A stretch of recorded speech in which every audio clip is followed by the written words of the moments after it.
지금 터키에 지진이 나서 거의 지금 사망자가 2만 명이 넘어서고 있다고 합니다. 지금 계속해서 구조 작업을 벌이고 있고 또 생존자를 구해내고 있습니다. 이를 위해서 나라에서 총 인원을 동원하고 또 세계의 많은 구조대원들이 그곳에서 구조를 벌이고 있습니다. 우리가 할 수 있는 것은 기도밖에 없는 것 같습니다. 우리 기도하실 때 터키에 있는 많은 사람들이 구조될 수 있도록, 생명을 구해낼 수 있도록 여러분들이 기도를 계속해서 해 주시면 고맙겠습니다. 오늘은 성숙시켜야 합니다라는 제목으로 하나님 말씀을 나눕니다. 여러분은 사람이 언제 성숙되는 것 같습니까? 두 가지 경우가 있어요. 첫 번째는 고난이 있으면 그 사람이 성숙해집니다. 어떤 질병이나 가정의 문제나 어려운 큰 문제들을 감당하게 될 때 그때 단단해지고 견고해지고 또 성숙해지는 것을 보게 됩니다. 또 한 가지가 있습니다. 훈련을 시켜야 성숙하게 됩니다. 그냥 훈련이 아니에요. 그 사람에 있어서 인생을 불편하게 만들어야 그게 진짜 훈련입니다. 편한 상태에서 훈련이 되는 것은 그냥 변화가 되지 않아요. 두 번째는 어떤 경우에도 이 훈련이 되냐면 약간 벅차야 되는 겁니다. 감당할 정도면 이건 훈련이 되지 않습니다. 좀 힘겨울 정도가 되어야 훈련이 되는 겁니다. 그리고 혹독하게 훈련해야 합니다. 혹독하지 않으면 그 사람은 훈련이 되지 않는 것입니다. 오늘 성경의 고린도 교회 안에 이 사도 바울의 고민이 그랬던 것입니다. 그냥 놔두면 이게 훈련이 되지 않고요. 성숙되지 않는다라는 것입니다. 그래서 사도 바울이 약간 버거울 정도의 것을 고린도 교회 성도들에게 요구하는 것이 오늘 말씀에 나와 있습니다. 고린도 교회 안에는 사도 바울에게 있어서 몇 가지 고통이 있었습니다. 첫 번째로 음행의 문제였고 두 번째는 우상의 문제였습니다. 세 번째는 이게 사도 바울의 개인적인 문제였는데요. 그것은 바로 사도 바울의 사도성을 인정하지 않는 그런 분위기가 고린도 교회 안에 있었다라는 것입니다. 그 당시에 사도라는 말을 들으려면 다음과 같이 네 가지 조건을 갖추고 있어야 합니다. 첫 번째는 예수님이 직접 제자로 부르셔야 합니다. 12명의 제자는 예수님께서 직접 부르셨죠. 예수님 당시에는 제자였지만 예수님께서 승천하시고 난 후에 사도행전의 역사를 보게 되면 다 사도로 부름을 받습니다. 두 번째는 예수님과 3년 동안 공생애를 함께 해야 비로소 사도가 되는 것입니다. 세 번째는 예수님의 부활을 직접 보아야 합니다. 그리고 네 번째는 하나님께서 그를 특별히 부르셨다는 표적이 있어야 합니다. 이 네 가지 조건을 다 갖추어야지 저 사람은 우리의 사도라고 인정함을 받는다는 것입니다. 근데 사도 바울은 갖춰야 될 이 사도성 가운데에 마지막 네 번째만 빼고 세 가지는 없었습니다. 그래서 고린도 교회 안에 바로 사도 바울의 사도성을 인정하지 않는 그런 분위기가 있었습니다. 이게 사도 바울의 약점이면서 콤플렉스였습니다. 자기는 분명히 하나님께 이방인 선교를 위해서 부름받았다라는 음성도 들었습니다. 다메섹으로 갈 때 빛 가운데에 나타나신 주님께서 사도 바울에게 이 사람은 나의 이방인을 위한 나의 택한 백성이다. 부름받은 사람이라는 것을 분명히 말씀해 주셨습니다. 그런데요, 이건 사도 바울이 들은 거지 사도 바울과 함께 했던 사람들이 들은 것이 아닙니다. 그래서 사도 바울은 모든 서신서마다 나는 주 예수께 부름받은 사도로서라는 이러한 단어를 쓰게 됩니다. 왜 그렇게 쓰게 되는 것이죠? 이게 사도 바울의 약점이었기 때문에 그렇습니다. 고린도 교회 안에 사도 바울이 이제 교회를 개척했죠. 1년 6개월 동안 사도 바울에게 있어서 가장 오랫동안 머물면서 개척을 했습니다. 1년 6개월 동안 머물면서 개척한 교회가 고린도 교회입니다. 그렇다 보니까 얼마나 애정이 있겠습니까? 대부분의 교인들이요, 이방 종교에서 개종하고 또 유대 종교에서 개종한 사람들이었습니다. 그러다 보니까 이 사람들이요, 믿음이 연약했던 것입니다. 그리고 교회를 유지하기도 힘든 것이죠. 쉽게 말하면 교회 관리비도 못 내는, 감당하기 어려운 그런 상황이었던 것입니다. 이들은 헌금할 생각도 안 했고 헌금할 여력도 없었고, 이런 분위기가 바로 고린도 교회의 상황이었습니다. 그래서 이런 상황 속에서 사도 바울은 선교를 하는데 자비령 선교를 했습니다. 직접 텐트를 만들어서 돈을 벌어가면서 선교를 했고 생활비를 충당을 했습니다. 왜냐하면 고린도 교인들이 미숙함 때문에 사도 바울이 그 사정을 봐준 것입니다. 그래서 생활비도 요구하지 않았던 거예요. 12절 말씀을 우리 다 같이 읽겠습니다. 다른 이들도 너희에게 이런 원리를 가졌거든 하물며 우리일까 보냐. 그러나 우리가 이 권리를 쓰지 아니하고 범사에 참는 것은 그리스도의 복음에 아무 장애가 없게 하려 함이로다. 아멘. 여러분, 사도 바울은 고린도 교인들에게 이걸 요구할 수 있는 권리가 있었습니다. 생활비를 요구할 권리가 있었어요. 내 생활비를 대라. 내가 사역하는 모든 사역비를 다 대야 된다. 부름받은 사도니까 그렇게 요구할 수 있습니다. 그런데 사도 바울은 이걸 요구하지 않았다는 거예요. 왜 그랬습니까? 아직 그럴 만한 형편이 안 된 것을 봐준 겁니다. 사정을 봐준 거예요. 그런데 시간이 점점 지나면서 이제 고린도 교회가 점점 자리를 잡게 된 것입니다. 성장도 하게 되었고 교인도 많이 모이게 되고 헌금도 하게 되었습니다. 근데 문제는 이렇게 성장하고 자립하게 되면 알아서 사도 바울의 생활비를 드리고 선교 사역비를 드려야 되는데 안 줬다는 것입니다.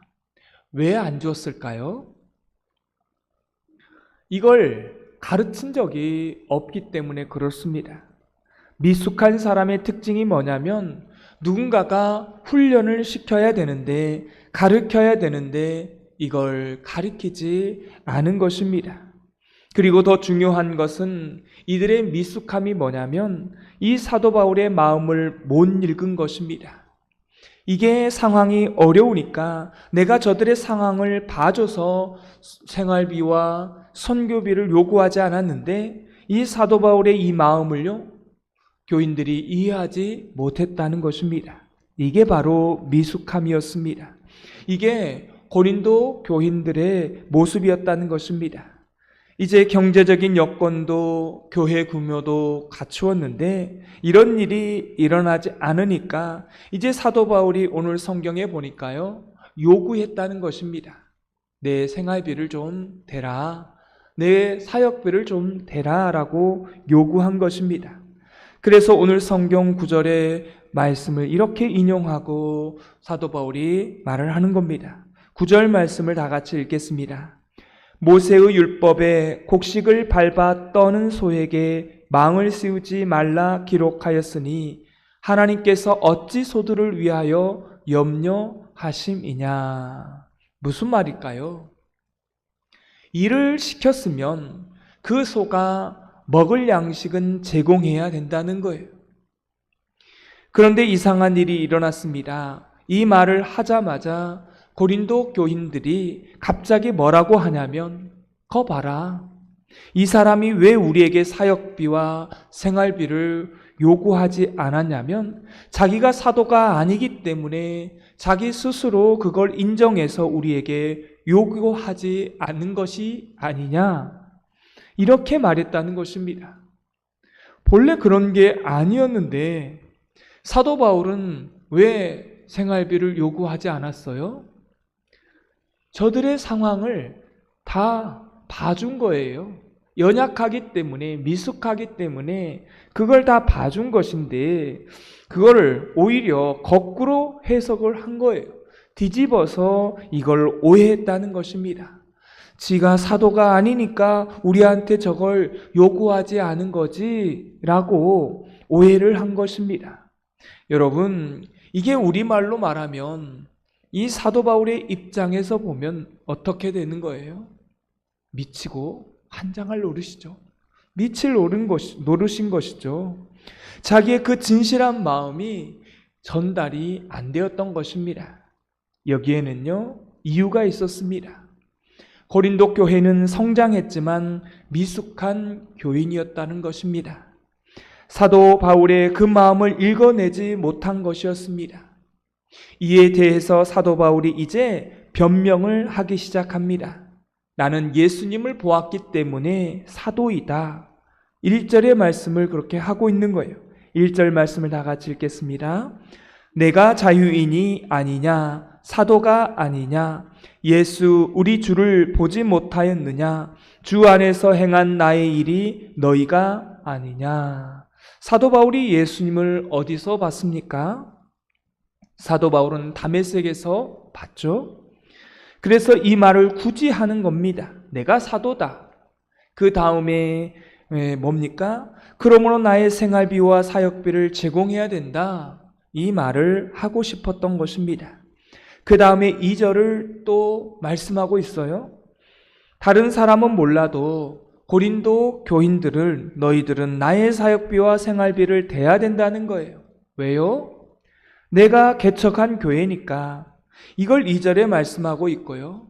그 다음에 내가 복음을 증거하는데 선교비와 생활비를 너희가 대는 것이 마땅하다. 7절에 나와 있습니다. 다 같이 7절 말씀을 읽겠습니다. 누가 자기 비용으로 군 복무를 하겠느냐? 누가 포도를 심고 그 열매를 먹지 않겠느냐? 누가 양떼를 기르고 그 양떼의 젖을 먹지 않겠느냐? 내가 이렇게 요구하는 것은 뭐예요? 당연한 일이라는 거예요. 농사 짓고 그 열매를 농부가 먹는 것은 당연하다. 이걸 지금 요구했다는 것입니다. 내가 너희에게 영적인 것을 먹였으니 너희도 나의 육적인 필요를 채워주는 것이 마땅하다. 이게 11절에도 나와 있습니다. 우리가 너희에게 신령한 것을 뿌렸은즉 너희의 육적인 것을 거두기로 과하다 하겠느냐. 사랑하는 성도 여러분, 교회 안에는 이런 일이 있습니다. 항상 사역자들이 교회 안에서 일을 하게 될 때에 그들의 마음을 잘 읽어내고 배려하는 것이요, 성숙한 교회라고 하는 사실입니다. 오늘 말씀에 중요한 메시지가 있습니다. 첫 번째는 말씀을 전하는 자의 사도성을 인정해야 된다는 것입니다.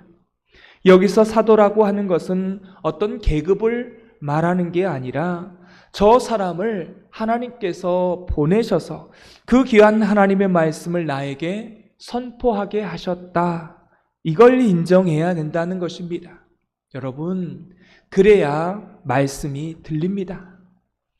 사실은 목사로서 허물이 왜 없겠어요? 있습니다. 부족한 점이 있어요. 그런데 항상 가져야 되는 생각이 있다는 겁니다. 부족하지만, 연약하지만 목사를 하나님이 보내셨다. 하나님이 세우셨다. 그리고 귀한 말씀을 저 목사에게 맡겨주셨다. 여러분, 이런 고백이 있어야 됩니다. 왜냐하면 그래야 말씀이 들려요. 인정하십니까? 여러분이 영적으로 살려면요, 이런 마음이 들으셔야 됩니다. 그래서 목사들의 인생을 보면요, 허물이 있지만, 허물이 왜 없어요? 있습니다. 허물을 쳐다보지 마시고요. 허물이 왜 없겠어요? 있습니다. 그러나 그 하나님으로부터 부름받은 그 사도성을 보셔야 한다는 것입니다. 교회 안에도 마찬가지예요. 사람도 마찬가지입니다. 교회에 오면 사실은 그 안에 보화가 있고요. 자갈이 있습니다. 교회도 인간 집단이라 허물이 있습니다. 왜 없겠어요? 교회 안에 허물이 있어요. 근데 교회에 오면 자갈을 캐서 가는 사람이 계신다는 거예요. 근데 참 지혜로운 교인들은 그 자갈은 다 놓고요. 보화만 가져갑니다. 하나님의 말씀만 딱 가져가요. 목사의 인생도 마찬가지입니다. 사도 바울도 허물이 있었죠. 지금 현대를 살아가는 목회자들도 다 허물이 있습니다.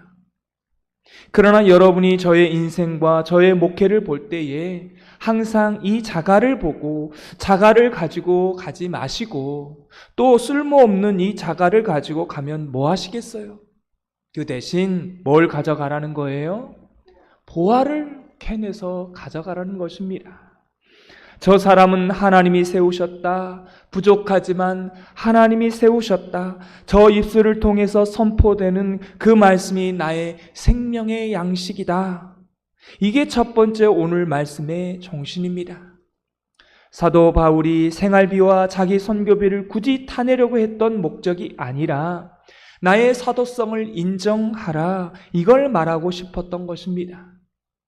두 번째 메시지가 있습니다. 받아 먹기만 해서는 신앙이 자라지 않습니다.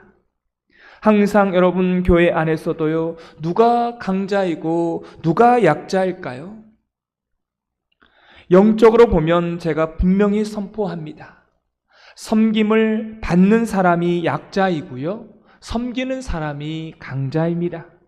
그래서 우리는요, 영적인 강자로 만들려면 섬기는 사람으로 훈련을 하셔서 바꿔야 되는 것입니다. 그래서 혹독한 훈련이 필요하고 가르침이 필요합니다. 사도 바울이 그래서 오늘 말씀에 이제 공식적으로 요구하는 거예요. 이제 너희들은 내 생활비와 선교비를 대라. 왜냐하면 약간 벅찰지라도 감당할 수 있으니까. 그래서 여러분 신앙생활이라는 건 그렇습니다. 여러분 새벽 기도가 벅찬 분들이 계셔요. 벅차지만 해내야 되는 거예요. 그게 훈련이 돼야 되는 거예요. 사실 우리 교회 안에 이런 훈련이 돼야 되는 거예요. 그래야 성숙되는 것입니다. 내가 편한 것만 신앙생활을 하게 되면 절대로 성숙되지 않습니다. 성숙은 그냥 되는 게 아니에요. 고난을 당해야 되고 훈련을 시켜야 한다는 겁니다. 그리고 무엇은 되고 무엇은 안 되고 이렇게 분명히 가르쳐야 하는 것입니다. 그렇게 될 때에 성도와 또 이 목사인 저는 다듬어져 가게 되는 것입니다. 이 고린도 교회가 사실은 사도 바울의 생활비와 선교비 전체를 대는 것은 안 하던 걸 하면 어때요? 부담스럽죠. 힘들 수 있습니다. 근데 이것을 해야만 하는 것입니다. 왜냐하면 그래야 이 교회가 훈련되어지니까요. 그리고 이것이 의무와 책임이니까 그렇습니다. 교인들도 마찬가지입니다. 잘한다, 잘한다, 착하다, 착하다 이렇게만 해서는 교인이 성장되지 않습니다. 의무와 책임을 가르쳐야 하는 겁니다. 목사는 목사의 의무와 책임이 있고요. 우리 장로님들은 장로님의 의무와 책임이 있습니다. 권사님, 안수집사님 다 그렇습니다. 어미로서 아비로서 그 책임과 의무가 있는 것입니다. 이것을요 해내도록 요구해야 되고 가르쳐야 하는 것입니다. 그렇게 될 때 우리의 신앙이요 더 성숙해지게 되는 줄 믿습니다. 사랑하는 성도 여러분, 예수님을 믿는다라면 좀 성숙해야 되지 않겠어요? 하지 말아야 될 것은 제발 하지 마시고요. 떼쓰지 말 것은 떼쓰지 마시고 또 의무와 책임은 주 앞에서 약한 벅찰지라도 감당하게 될 때 하나님께서도 필요한 은혜를 주시고 하나님께서 우리를 그렇게 견고하게 성숙하게 만들어 주실 줄 믿습니다. 오늘 말씀의 느낌과 깨달은 점을 적어보시고 해야 될 것과 하지 말아야 될 것 한 가지씩 적어보시고 이 말씀대로 사는 하루가 되게 해달라고 기도하는 시간 갖겠습니다. 기도하겠습니다. 하나님 아버지, 이 새벽을 깨워주시고 하루에 필요한 일용할 영의 양식을 주시니 감사합니다. 성숙은 그냥 되어지지 않고 반드시 대가 지불이 있을 때 성숙하게 됨을 믿습니다. 고난이 오고 혹독한 훈련을 받고 가르침을 받을 때에 우리의 신앙이 견고해지고 성숙하게 됨을 믿습니다. 우리 교회가 훈련을 받고 교육을 받을 수 있는 그러한 교회 되게 하여 주옵소서. 우리의 신앙이 제자리에 머물지 않게 하시고 더욱더 전진해 가며 성숙해져 가는 우리의 신앙으로 우리를 인도하여 주옵소서. 터키의 진으로 인하여 많은 생명들이 죽었습니다. 지금 구조되고 있는 상황 가운데 있는데 또 많은 생명들이 하루속히 구조될 수 있도록 우리 하나님 인도하여 주옵소서. 예수님의 이름으로 기도드리옵나이다.